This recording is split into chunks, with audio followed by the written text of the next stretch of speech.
udah agak mendingan sih. Karena itu, kalau misalnya kita alergi,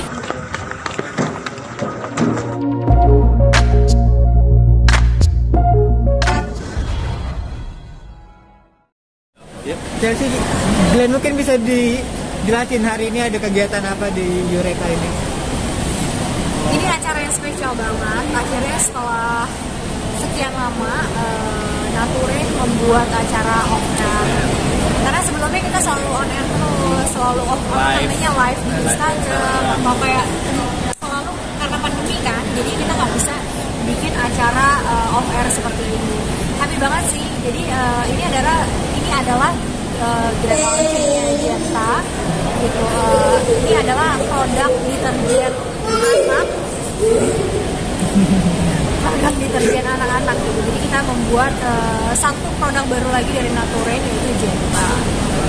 Oke, mungkin menariknya kenapa kepikiran deterjen? Awalnya tuh seperti apa sih Mbak? Mungkin bisa kenapa kepikiran? Oke, jadi sebenarnya kenapa deterjen? Ya. Nah, jadi sebenarnya berawal dari cerita yang lucu juga, yang ironis juga lah. Jadi ada temen, anaknya tuh dia kayak alergian gitu, alergian sebadan gitu, dan seperti ya biasa lah. Biasa kalau kita ngeliat anak alergian pasti dikasih obat. Yeah. Kalau nggak dikasih obat kasih salep. Yeah. Tapi kalau udah nggak pakai salep, udah berhenti minum obat, keluar lagi, timbul terus.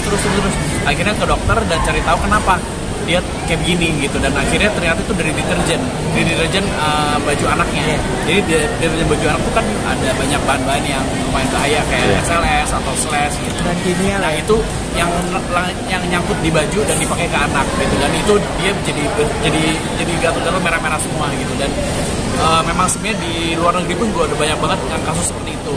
Jadi makanya nggak banyak yang udah nggak pakai slash ataupun SLS gitu. Dan tapi di sini masih ada banyak yang pakai SLS ataupun slash. Ya sebenarnya gini, kadang-kadang kita ngeliat gitu, sedihnya adalah ada sebuah brand yang menulis no SLS. Tapi ternyata pada saat kita baca ingredients-nya lebih lanjut, mereka itu memakai slash, yang which is itu adalah salah satu ingredients yang berbahaya untuk kulit.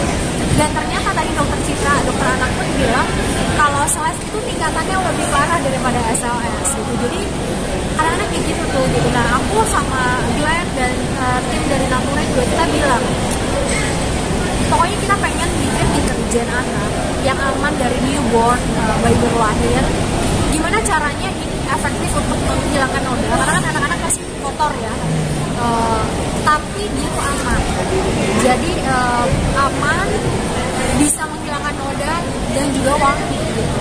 Jadi di dalam Genta ini, produk kita ini juga tidak memakai parfum, jadi kita memakai semua natural ingredients, natural fragrance, semuanya natural. Jadi dan kita juga dapat sertifikat dari luar negeri juga kalau kita itu hypoallergenic gitu. Jadi hypoallergenic adalah dia itu nggak menimbulkan alergi apapun. Tidak mencetus ya. Nggak mencetus alergi apapun di tubuh siapapun gitu. Jadi itu udah dites ke bayi, ke manusia, ke dewasa, semua dites.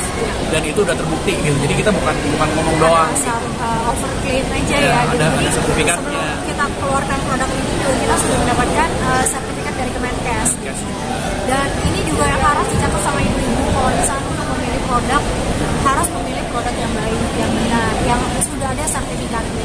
Yang bertanggung jawab lah, yang bisa bertanggung jawab kepada anak, kepada lingkungan dan lain-lain. Konsumennya lah. Yeah. Oke, tadi udah mungkin proses development sendiri sampai akhirnya launching ini berapa proses develop dari awal ide itu sampai akhirnya launching itu? Setahun lebih sih ya. Setengah kali ya. Jadi jujur ini produk dari Nature yang terlama yang kita trial and error-nya. Karena kita lumayan idealis ya. Maksudnya permintaannya itu banyak. Pokoknya aku pengen produk ini tuh bisa dipakai sampai semua orang. Yang which is sampai orang dewasa yang istilahnya dia punya eczema, punya autoimmune, punya penyakit kulit yang benar-benar sensitif, itu mereka bisa pakai gitu. Tapi wangi gitu. Karena kebanyakan produk-produk natural yang kita temukan tuh wanginya gak enak gitu. Nah kita pengen mengeluarkan produk yang wanginya enak, tapi semuanya bahannya dari alam gitu. bukan buatan. Bukan alam dan juga hipoalergenik itu. Kadang alam, kadang natural juga bisa memicu alergi juga gitu. Nah ini udah natural tapi dia hipoalergenik. Jadi benar-benar nggak memicu alergi apapun ataupun buat autoimun pun juga. Dan sejujurnya membuat produk yang natural, yang enak wanginya, yang efektif, susah banget. Susah mati gitu. Jadi ya itulah sebabnya kenapa banyak orang yang membuat produk dengan harga yang sangat murah, ya harus dengan bantuan bahan-bahan kimia. Tapi harus diingat itu sangat-sangat berbahaya banget,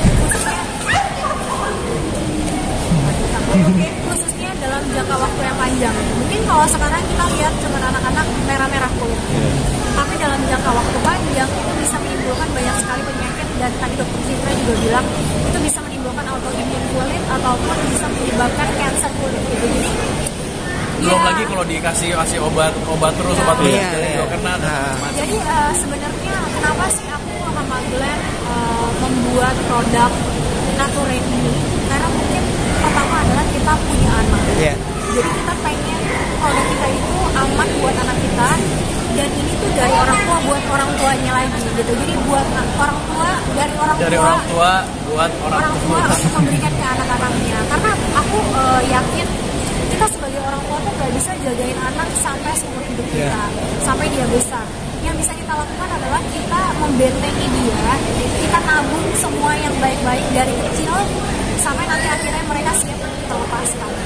Jadi misalkan dari gizinya, dari nutrisinya, dari semuanya, dari luar dan dalamnya tuh kita benar-benar jaga dan bertanggung jawab lah. Kita bertanggung jawab atas semua apa yang kita lakukan. Kita harus kasih yang terbaik. Tapi kalau Nastusya atau Dante ada pengalaman buruk gak soal alergi gitu dari pakaian? Karena Nastusya dan Dante itu mungkin ada turunan aku ya. Aku kan alerginya cukup tinggi dari kecil sampai dewasa, ini udah agak mendingan sih. Karena itu, kalau misalnya kita alergi, kita harus tahu pencetusnya itu apa. Apakah dari makanan, apakah dari luar. Nah, yang paling sering dilupakan sama orang tua adalah bajunya. Kadang-kadang kita cuma pikir, oh dia alergi telur, dia alergi debu, benar. Tapi lupa sama bajunya gitu. Jadi sebenarnya kenapa kita bikin deterjen juga, itu karena dari dokter anak kita yang menyadarkan akan betapa pentingnya pemilihan deterjen yang baik. Karena gini, kalau misalkan anak-anak kecil, terutama anak yang masih bayi, itu kan kebanyakan tidur ya. Dan berasa banget kan kalau misalkan anak-anak itu sering banget keringetan. Kayak kenapa ya anakku kok keringetan terus ya, karena metabolisme dia memang bagus banget. Nah itu kalau misalkan kita pakai deterjen yang gak bagus, bayangkan itu tempel terus di kulitnya dia gitu. Jadi banyak lah efeknya, dan menurut aku kadang-kadang orang tua tuh suka melupakan. Jadi cuman kayak memilih body lotion yang baik, memilih sabun yang baik, tapi deterjennya tidak dipilih gitu. Nah itu yang harus kita perhatikan juga sekarang gitu sih. Nah tadi Mbak Ceri sempat menyinggung minimnya awareness ibu-ibu terhadap deterjen. Nah gimana sih Mbak kan sebagai public figure dikenal banyak orang, gimana cara Mbak buat meningkatkan awareness itu Mbak, biar ibu-ibu pun mulai sadar kalau penting buat milih deterjen itu? Bukan ekspor ya, bukan yang profesionalnya, tapi aku juga belajar, dan sampai sekarang pun kita berdua juga masih terus belajar sama yang ekspor. Jadi kayak misalnya kita selalu tanya sama dokter, tanya sama pakar-pakarnya gitu. Kenapa kita tes di lab juga. Betul. Terus kalau misalnya gimana sih cara memilih? Sedangkan aku kan bukan dokter ya, maksudnya nggak ngerti itu apalah paraben, sulfatan, apa bala itu aku juga nggak ngerti gitu. Jadi di sini kita harus pintar-pintar memilih produk yang sudah ada sertifikatnya, yang sudah ada teruji secara klinisnya gitu. Karena kalau misalkan karena aku punya brandnya sendiri, jadi kita tahu betapa sulitnya mendapatkan sertifikat itu. Jadi nggak mungkin bohong. Kalau misalkan aku memakai A, B, C, D, E, ya harus ditulis semuanya. Nggak mungkin kita bohongin, nggak mungkin kita tutup-tutup. Dan mereka juga ngetes juga kan sekali lagi. Misalnya kita bikin ini, kita ajuin ke Kemenkes kan mereka juga tes langsung ya kan. Kita bikin yang sertifikat pun juga, untuk dapat sertifikat pun juga mereka tes lagi. Susah sekali gitu. Kalau misalkan makanan, mungkin orang-orang udah biasa dengan adanya BPOM gitu. Nah seperti itu. Jadi apapun yang kita berikan untuk anak kita, dari makanan, dari susu, dari produk yang mereka pakai, please pilih produk yang benar-benar sudah teruji secara klinis. Jangan cuma orang asal klaim tapi kita nggak tahu nih mana nih sertifikatnya. Itu sih yang paling gampang menurut aku. Karena ya kita juga masih belajar sih, karena banyak sekali sebenarnya kandungan-kandungan yang kita juga belum tahu. Tapi ya sebaiknya kita memilih yang sudah ada sertifikatnya. Nah kalau Genta ini khusus buat pakaian atau bisa buat cuci tempat makan gitu segala? Oh, bisa. Karena kan produk sebelah kan ada yang bisa sekalian gitu kan? Semuanya ya? Enggak. Ini khusus untuk deterjen baby. Sebenarnya kenapa kita bilangnya deterjen baby? Kadang-kadang orang masih bilang, oh ini cuma buat baby ya, orang dewasa nggak boleh ya? Boleh. Gini loh, kalau misalkan ini kok sudah aman buat anak-anak, berarti dewasa jauh lebih aman. Gitu sih. Intinya kayak gitu. Oke, kalian beberapa tahun terakhir kayak lebih fokus banget di bisnis. Ya, karena seperti apa tuh, Mbak? Karena kalau misalkan syuting terus, sebenarnya sih kangen ya. Kita bilang lo nggak kangen ya, nah, itu dia. Ya. Cuman ya kalau misalkan kita bikin bisnis, bikin produk kayak begini kan, kerjanya tuh bisa dari rumah. Tuh, anak bisa nempel. Kita bisa meeting di rumah, kita bisa kelola semuanya dari rumah. Gak harus syuting dari pagi sampai malam gitu. Apalagi kan aku punya 2 anak, satunya lagi masih kecil banget, masih 2 tahun gitu. Jadi kayak benar-benar ini adalah golden age-nya mereka, dan nggak akan terulang lagi, dan cepet banget berlalunya. Jadi aku sama dia tuh kayak benar-benar bukannya nggak mau, sebenarnya mau banget untuk balik syuting lagi. Cuman kayaknya kitanya yang nggak ada waktu gitu. Ngurusin bisnis, ngurusin ya beberapa brand yang lain gitu, ngurusin anak. Jadi kayaknya udah nggak ada waktu.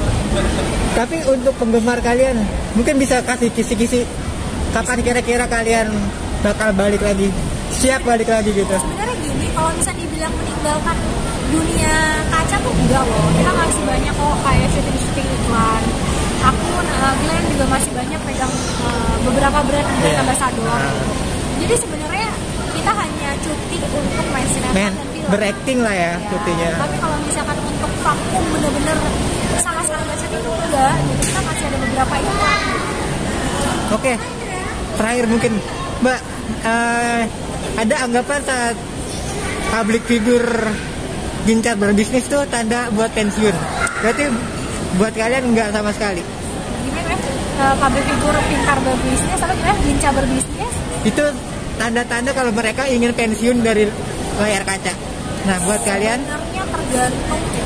Enggak juga sih sebenarnya, karena gini, aku sama Dian sih kayak berpikir gitu ya, kayak kenapa kalau misalkan kita bisa sedari muda mungkin kita bisnis, kita harus bisnis gitu. Untuk apa? Ya untuk masa depan kita. Karena namanya dunia entertain ini, ya, karena namanya dunia entertain ini kan kita nggak pernah ada yang tahu. Betul. Dan juga waktunya juga lebih enak kalau misalnya bisnis. Kita bisa atur sendiri. Kita lebih fleksibel gitu. Terus juga kalau misalkan bisnis itu kan lebih apa ya? Jadi apa sayang? Tamu-tamu. Lebih fleksibel sih. Fleksibel sih waktunya. Ya, waktu buat keluarga, buat anak. Gitu. Kalau misalnya kemarin kita suka syuting kan dari pagi sampai pagi. Yang pernah aku sering ngomong juga, kita pernah coba syuting. Itu kayak pagi berangkat, anak masih tidur, pulang, anak udah tidur, besok pagi berangkat masih tidur lagi. Jadi kayak nggak pernah ketemu.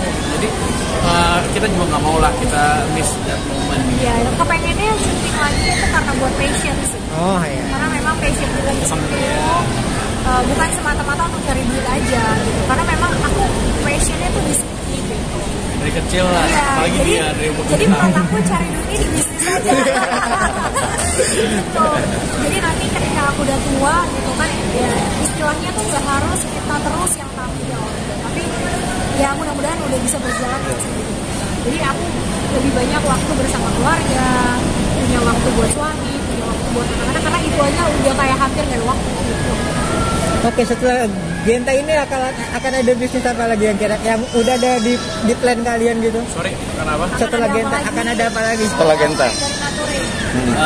Nanti lah, akan ada banyak sih. Sekarang juga kita masih lagi research and development. Dari kayak Genta ini kan lama banget kan. Kita research and development juga setahun lebih gitu. Jadi memang sebelum itu jadi kita nggak bisa ngomong apa-apa. Ya, ada beberapa produk lah yang lagi kita olah gitu.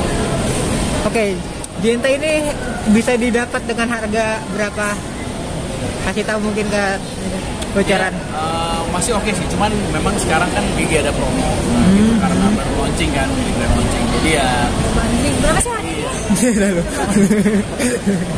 110-an ya, 110-an. Cuman kan kalau ngomong nanti beda nanti sama nontonnya, jadi Ya masih terjangkau lah ya. Terjangkau lah ya. Dibilang terjangkau banget, ya lumayan lah. oke lah. Dapatnya di Bisa dibelinya nanti di mana, di semua E-commerce dan toko-toko offline gitu. Semua e-commerce. Semua e-commerce. Kalau toko off air Oh. Saya offline. terus ya. Ya intinya kalau misalnya kalian pengen tahu, buka aja di Instagram Indonesia. Di sana banyak sekali kayak berita-berita, info-info. Terus kalau misalnya kita ada promo juga biasanya tuh akan muncul di Instagramnya. Oke. Ada tambahan? cukup. Cukup. Terima kasih.